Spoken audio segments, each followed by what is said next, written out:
On Thursday, September 24th from 6 p.m. to 11:59 p.m., the Go Battle League is going to be featuring Go Battle Night. Now, this is a special, limited, restricted meta for Flying-type Pokemon in Go Battle League in the Great League. In this video, we're going to be taking a look at the top meta picks for the Flying Cup, as well as some team building ideas that you should be considering for this Thursday's event. Let's get into it.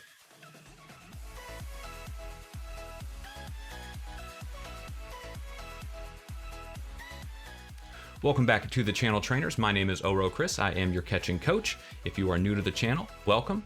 If you're interested in Pokemon Go, competitive PvP, and basically anything Pokemon related, consider subscribing.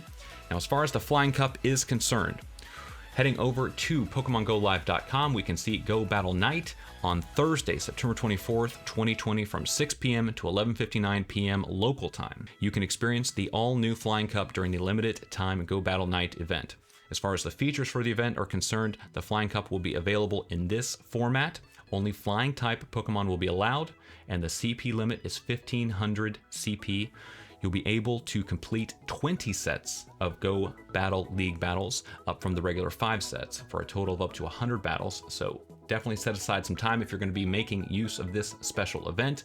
Good opportunity to gain up some wins, to move through ranks 1 through 9 as we're continuing our push through Season 4 of Go Battle League this time around. You will receive twice the Stardust for winning battles, completing sets of battles, and ranking up in the Go Battle League. And very particularly important here, evolve Pidgeotto, the evolved form of Pidgey, during the event to get a Pidgeot that knows Gust. Currently, in Mega Raids, we have Mega Pidgeot available. Opportunities are coming out right now for you to get that Mega Energy that you need to Mega Evolve a Pidgeot into Mega Pidgeot, but you're probably going to want to take the time to evolve a Pidgey on Thursday during the event to get Gust. Gust is going to be a better fast move option than what is currently in Pidgeot's move pool at this time. So don't use your Mega Energy before the event. Evolve a Pidgey, be looking for a good IV version of one. Typically for Mega Pokemon, it's very helpful, especially in PvE, because you get that Mega Boost to look for a high IV version of those particular Pokemon, something as close to 100% IVs as possible. Evolve it, that way it will get the special move on Thursday, and those higher IVs will help it to survive longer in raids to get that Mega Boost if you're interested in that PvE content. As far as PvP is concerned, Pidgeot, this is probably, it will be an upgrade as far as its fast moves are available in its current moveset, but very likely not going to change or shift the meta as far as seeing a lot of Pidgeot running around in the Go Battle League generally with regard to the introduction of this move. Gust is an improvement on Pidgeot's current moveset, but it's not enough to move it into the top meta of the Great League or in the Ultra League if you're considering Mega Pidgeot down the road. Now, as far as top picks for the Flying Cup, let's head over to pvpoke.com where we can see the rankings here. And I've got this organized by Flying Cup, Great League, overall. So these are the overall rankings. You can specialize or focus on lead Pokemon, for example, closer switches, things like that. But looking at the overall rankings, we can see that Mantine ranked in the top position, currently running Bubble, Bubble Beam, and Ice Beam. Mantine, because of that debuff potential with Bubble Beam, does make a very strong option for the lead position. And it has a very important win against Aerodactyl, Altaria also a very important win, and then Skarmory, Togekiss, and Gligar. Because it's water and flying type, it's going to be doubly weak to electric types, so Zapdos, Shadow Zapdos, Emolga, all of those folks are going to be eaten through a Mantine, so be on the watch for that. As far as the other Pokemon that's in the top echelon, we've got Emolga. Now, Emolga was out for a very, very short period of time. I don't even remember what event it was. It was a couple of events ago. And I hope for your Flying Cup sakes, you were able to find one. I got one. However, its IVs are trash. Mine is like a 8 or 9% IVs. It's got 0 attack, I think, which is usually helpful for PvP. Here it is not, because it's not even getting up to that 1500 CP threshold. And then it's got like 2 defense and something like 1 or 2 HP. Not solid. I think it maxes out at something like 1396.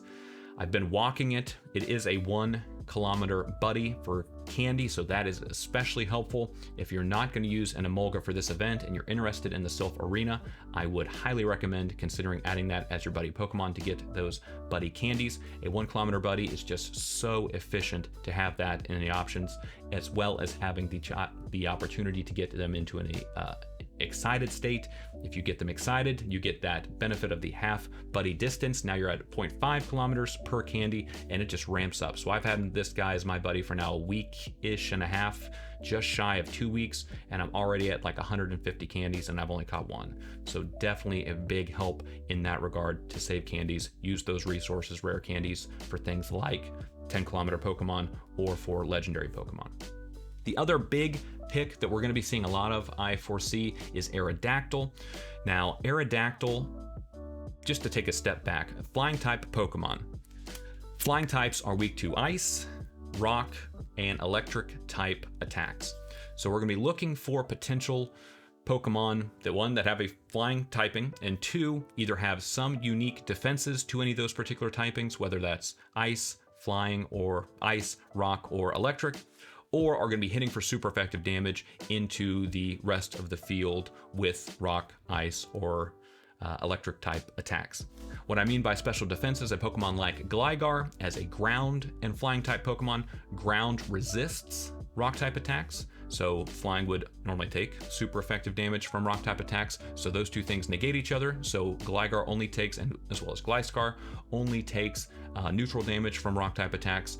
Similarly, electric type attacks have, or ground types have immunity tier resistance to electric type attacks. And as a result, that's super effective damage on the flying side, whereas the double resisted damage on the ground side, that equates to being a only single, not very effective. So it is resisted damage by Gligar against electric attacks. So that is very helpful. There is no such thing as a free lunch, however, because ground is weak to ice type attacks and flying types are. You're going to be 2 times weak to ice types, so there is that give and take. So do consider that when you're building your team. Consider what potential Pokemon can have special unique resistances to rock, ice, and electric type attacks, and what Pokemon are going to be hitting for super effective damage with those respective types, especially types that would be hitting for double super effective against Pokemon like Mantine that we discussed, as well as Gligar. Having something that's going to be answered those Pokemon is going to be particularly important. Now, as far as the rest of the rankings are concerned, we can see Emolga going to be an expensive investment because it was only out for a very limited time. Very few people, I think, caught a lot of them, so you're going to need a lot of candies. It does max out just under that 1500 CP threshold, or just over it, so you're going to need to almost max it out.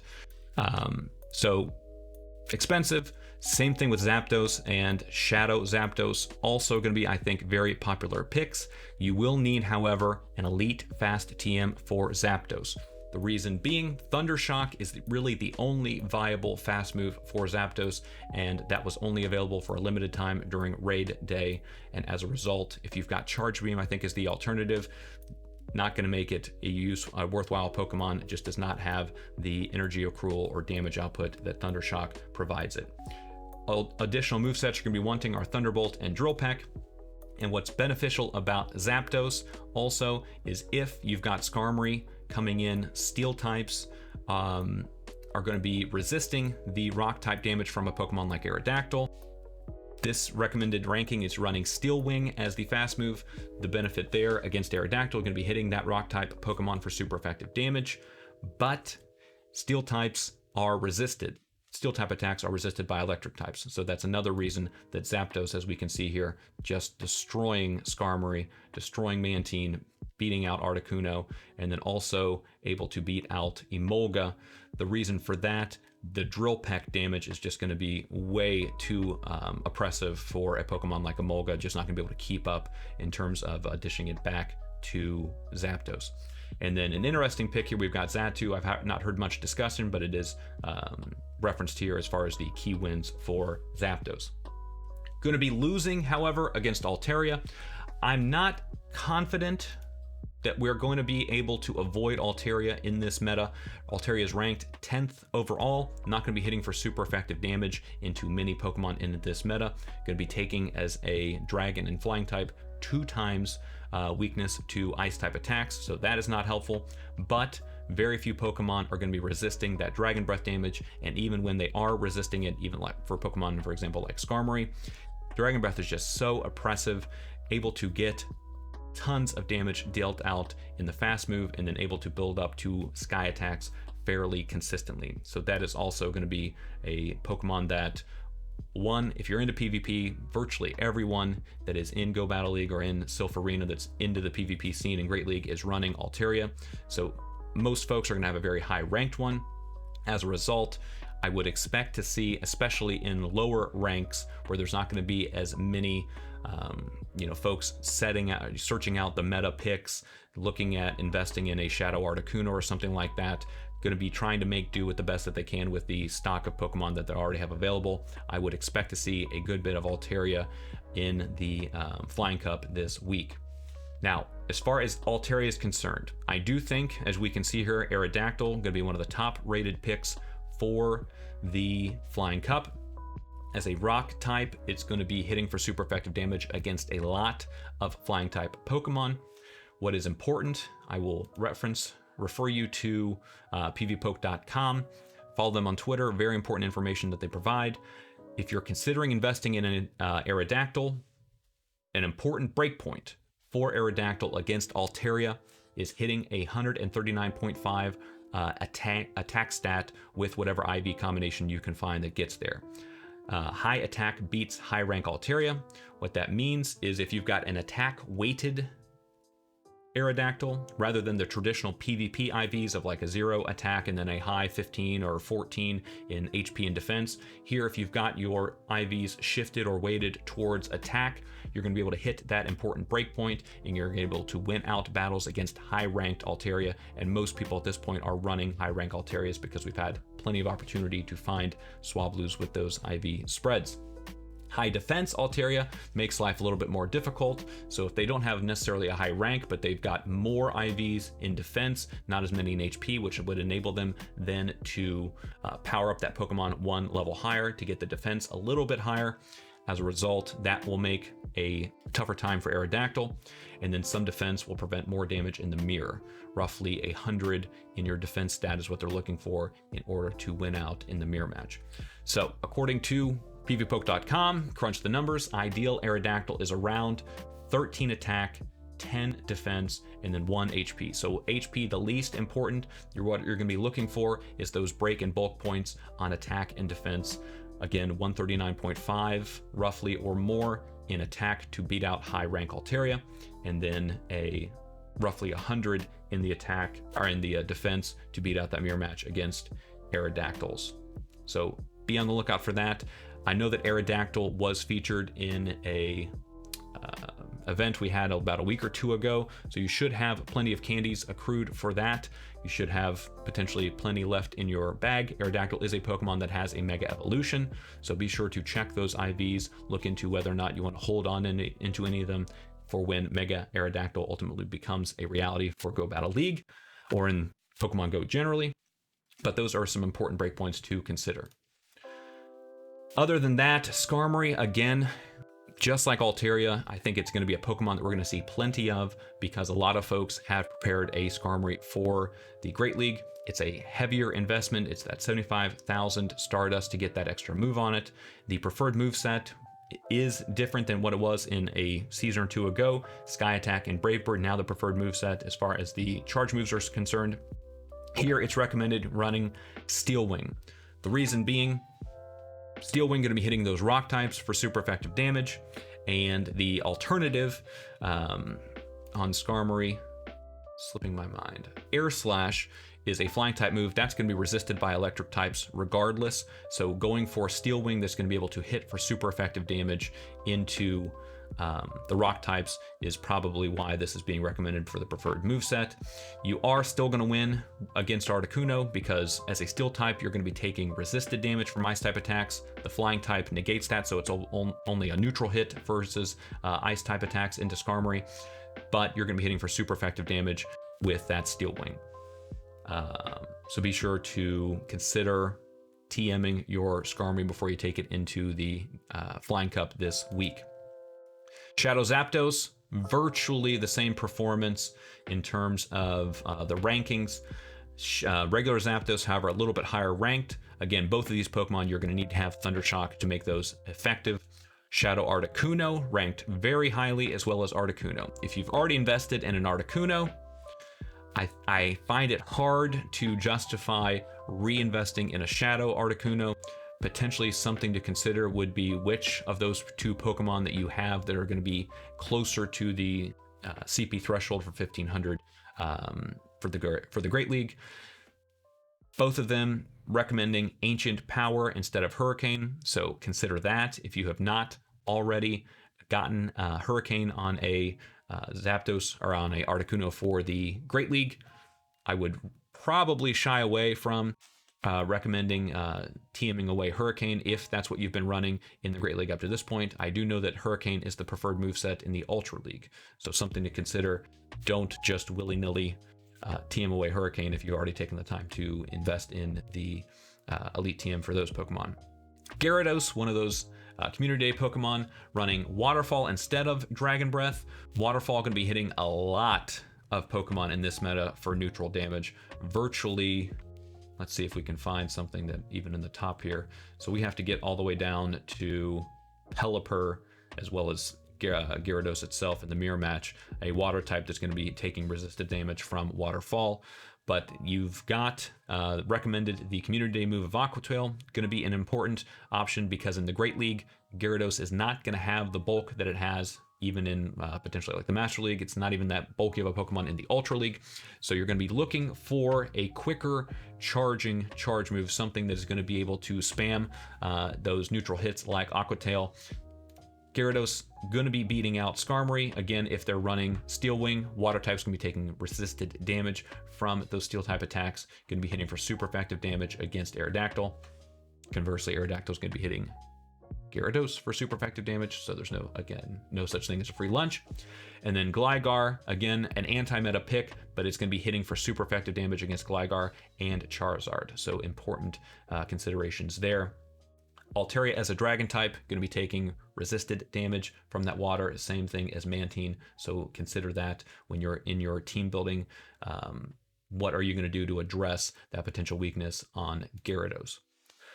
Togekiss, that charm damage going to be super oppressive, especially against dragon type Pokemon. The steel types, however, Skarmory, if we do see it, going to be giving Togekiss a tough time in the Great League for this for the Flying Cup, so be on the watch out for that.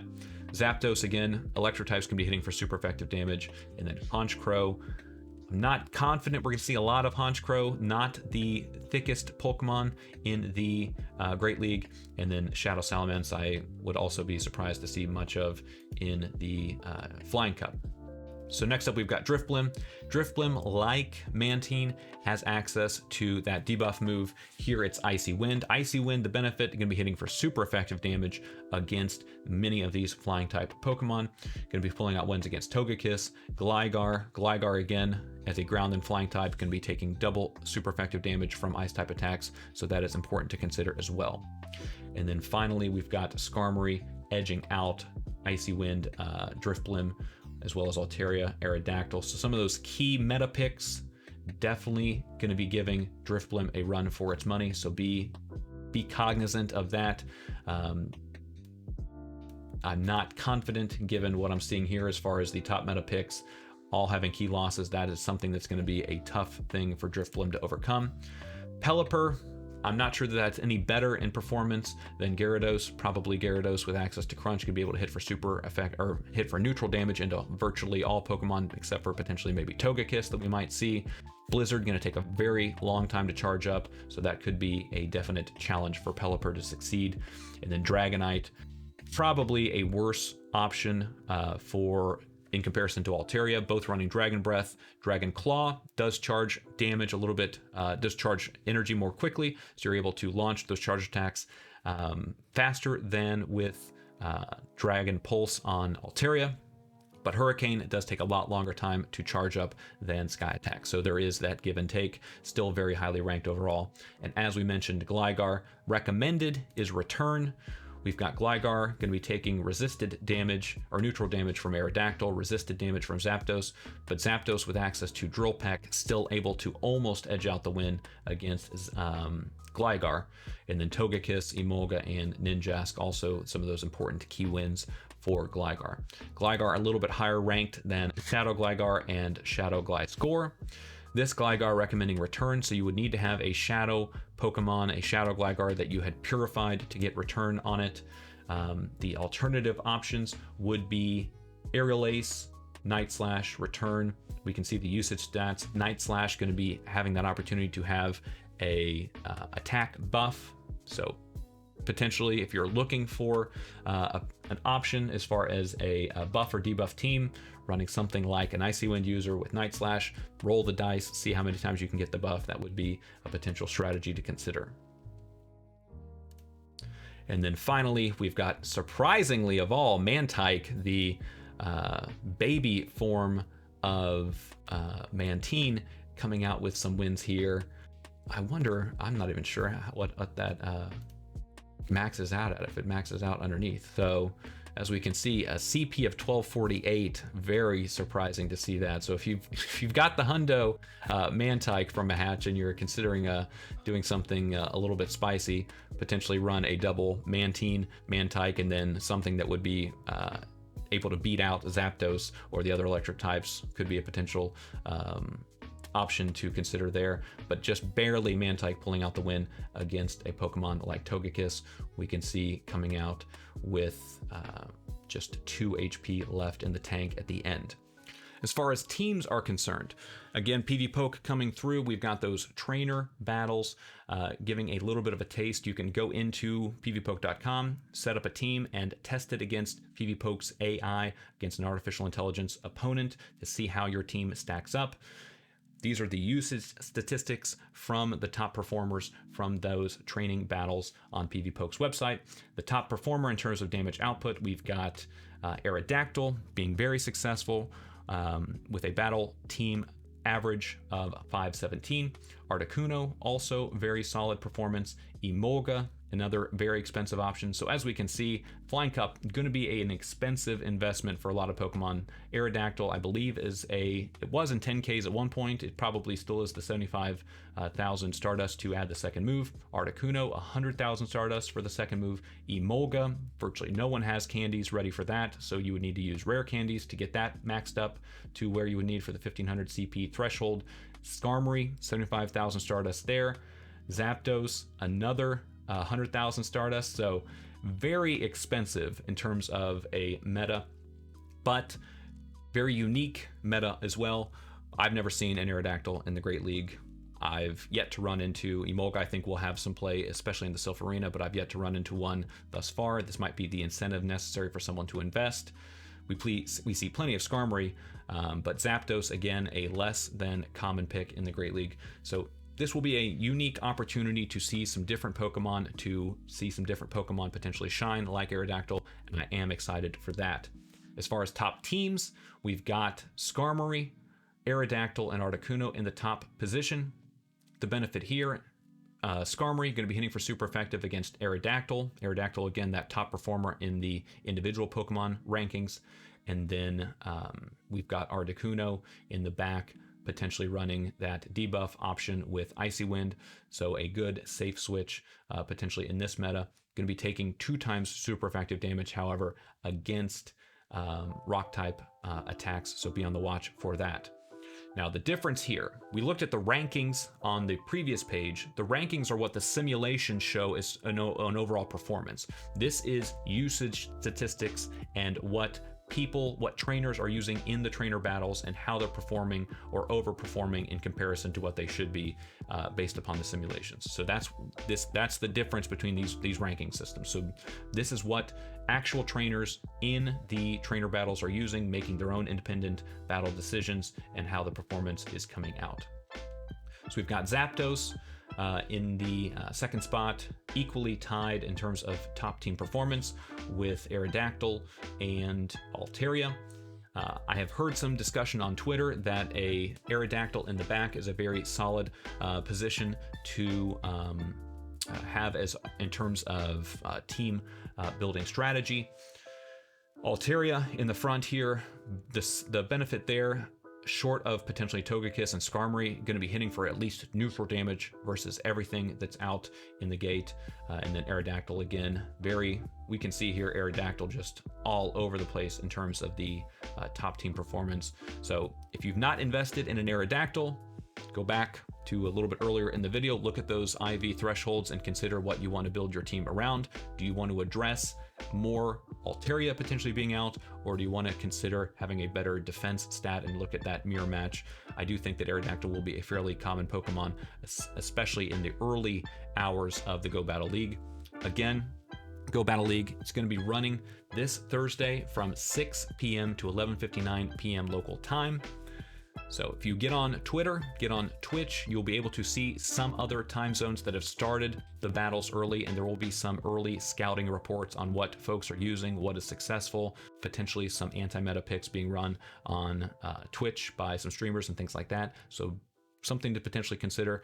Do your research ahead of time, do some battles, go to pvpoke.com, do some of these practice trainer battles against the AI, see what works and what doesn't, and good luck this week when you have the Flying Cup in your respective time zone. Also, friendly reminder, do not forget, evolve your Pidgeotos during this event to get a Pidgeot with Gust. Do that for sure. Potentially do that with a few Pidgey, one to potentially trade if a friend of yours forgets to do it, one because it's now going to be a legacy move and you don't want to have to worry about it later. And then you're going to want one Pokemon that's going to have super high IVs for PvE content if you want to max out a Mega Pidgeot, for example, and then one that has more traditional PvP IVs for the Great League to consider having a Pidgeot for, PvP and trainer battles and things like that. Again, good luck this Thursday, and as always, happy catching.